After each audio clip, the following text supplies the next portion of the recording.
Now I saw when the Lamb opened one of the seals, and I heard one of the four living creatures saying with a voice like thunder, "Come and see." And I looked, and behold, a white horse. He who sat on it had a bow, and a crown was given to him, and he went out conquering and to conquer.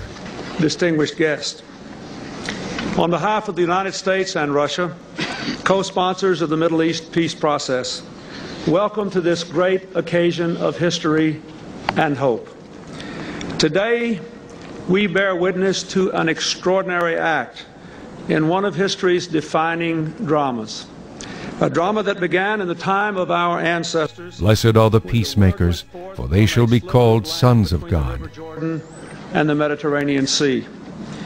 That hallowed piece of earth, that land of light and revelation, is the home to the memories and dreams of Jews, Muslims, and Christians throughout the world. As we all know, devotion to that land has also been the source of conflict and bloodshed for too long. Throughout this century, bitterness between the Palestinians Above all, and Jewish taking the people shield of faith has with robbed which the you will be entire able to region of quench its all the resources, fiery darts of the potential, wicked one. and too many of its sons and daughters. The land has been so drenched in warfare and hatred, the conflicting claims of history etched so deeply in the souls of the combatants there, that many believed the past would always have the upper hand. Then, 14 years ago, the past began to give way, when at this place and upon this desk, three men of great vision signed their names to the Camp David Accords.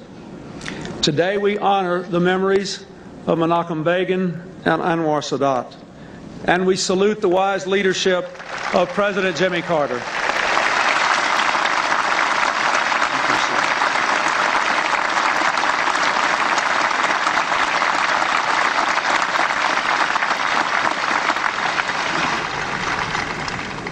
Then, as now, we heard from those who said that conflict would come again soon.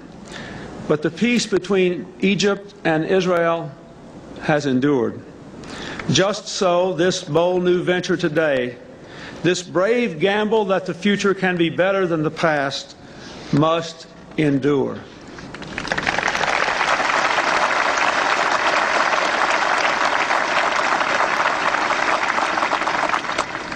Two years ago in Madrid, another president took a major step on the road to peace by bringing Israel and all her neighbors together to launch direct negotiations. And today we also express our deep thanks for the skillful leadership of President George Bush.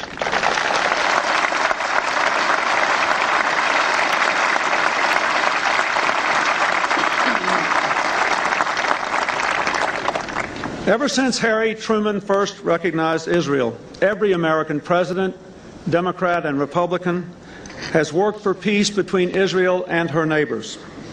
Now the efforts of all who have labored before us bring us to this moment, a moment when we dare to pledge what for so long seemed difficult even to imagine, that the security of the Israeli people will be reconciled with the hopes of the Palestinian people, and there will be more security and more hope for all.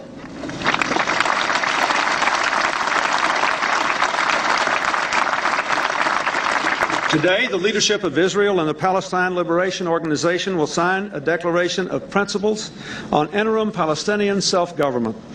It charts a course toward reconciliation between two peoples who have both known the bitterness of exile. Bloodshed, and bring peace to both peoples. It was a dream that began in Oslo. Israeli Prime Minister Yitzhak Rabin, U.S. President Bill Clinton, and PLO Chairman Yasser Arafat later came together to sign a revolutionary agreement. Until Oslo, it was illegal for an Israeli to negotiate with the PLO, a self-proclaimed terror organization responsible for the murder of Jews and Israelis worldwide. The PLO chairman Yasser Arafat, denounced for decades as a terrorist, was welcomed at the White House. Oslo would lay the vital groundwork for each side to achieve what they wanted most, namely, a land the Palestinians could finally call their own, and an end to the terror attacks so that the Israelis could live in peace and security. Finally, the time is approaching when there will be safety in Israel's house, when the Palestinian people will write their own destiny. This was the Land for Peace deal, the first real step towards fulfilling the Palestinian demands for an independent Palestinian state in the West Bank and Gaza Strip, lands won by Israel in the Six-Day War. The Palestinians wanted Jerusalem as the capital of their new state. The Palestinians wanted the removal of all existing Jewish homes and settlements that had developed in the West Bank and Gaza region.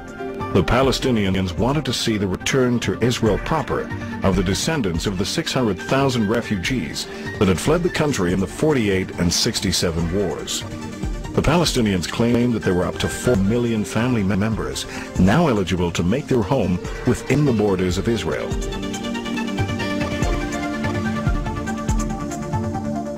Even though every one of these demands represented a potential threat to Israel's security and survival, the time for peace has come.